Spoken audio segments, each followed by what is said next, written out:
ñuy xeexee nga gis kaaw. parce que ñaari pied droit la dañuy jàkkaarloo ñoom ñaar. dañuy jàkkaarloo. waaw.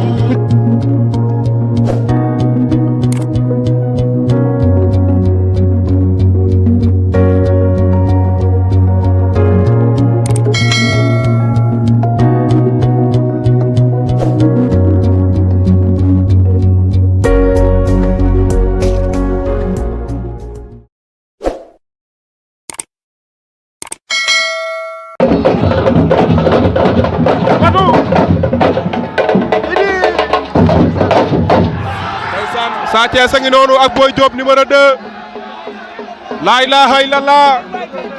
mais Saliya nuyu naa la sama doom di ziar naa la mais Idi maa ngi lay ziar borom yëmbal borom buur ndeysaan di nuyu presse bi yëpp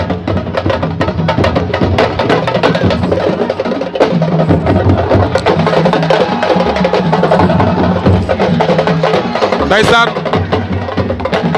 Sa Thiès bu ndaw a ngi noonu mbokkum yaay Boy Diop numéro 2 jëlal Diop 2 Diop 2 ak Diop 1 ndeysaan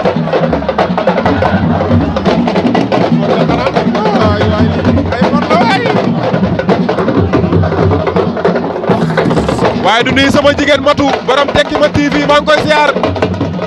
ndeysaan barki Demba Ndiaye invité na ma fële sa DS Sport ñi waxtaanee làmb ma nag moom muy ku baax di sama rakk ndeysaan maa ngi koy ziar bu baax a baax Matu yaayu mbëri mbokk mi yaayu pël bu rafet maa ngi koy ziar bu baax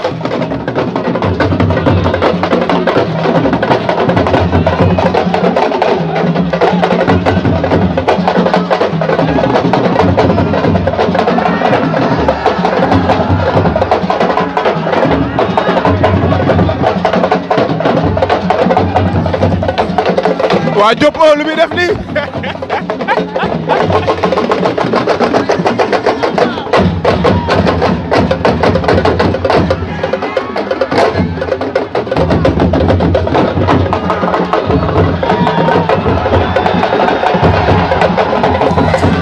ndeysaan Sa Thiès waay bel ko rek jawa ngi noonu mbokk mi yaay Sa Thiès bu Sénégal bu ndaw jawa ngi noonu mbokk mi yaay Sa Thiès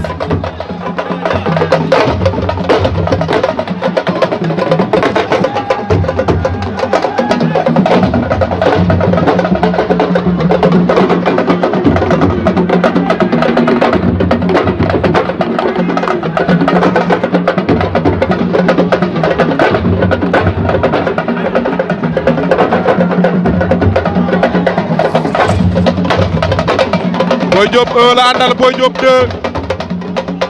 ak ñoom Rëm ak ñoom Mbaye ndeysaan ak Ada Fass ndeysaan ak kan sigil bu yëmbal waaw nga dëgg sigil moo fi bëre keroog ndeysaan loolu dëgg la ak frontière numéro 2 oh tey yëmbal bu na ñëw wax nga dëgg yow Ada Fass a ngi noonu Ada Fass Senior sama doom jaa ngi noonu Ada Fass Senior ak sigil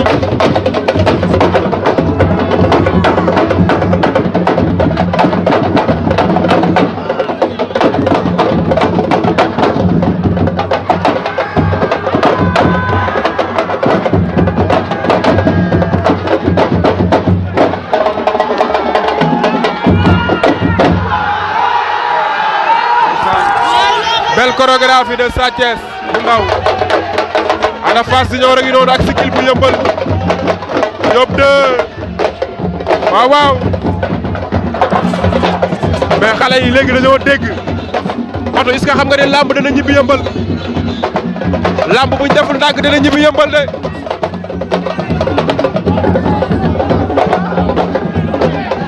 ndeysaan mi ngi noonu ànd ak borom soow mi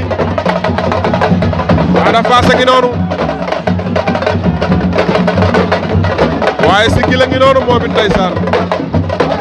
Diop 1 Diop 2 Rëm ak Ada Fass bu Malika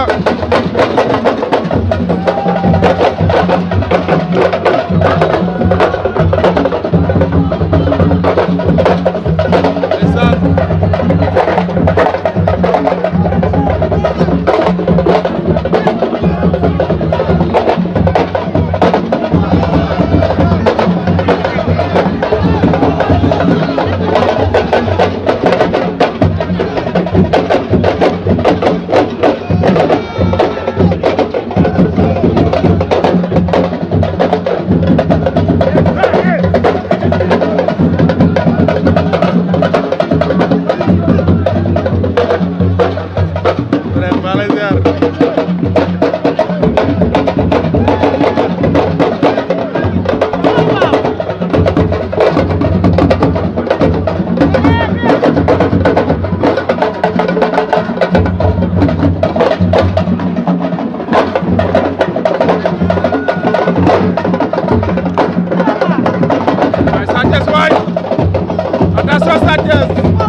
xeexee nga gis kaaw. parce que ñaari pied droite la dañuy jàkkaarloo ñoom ñaar. dañuy jàkkaarloo. waaw.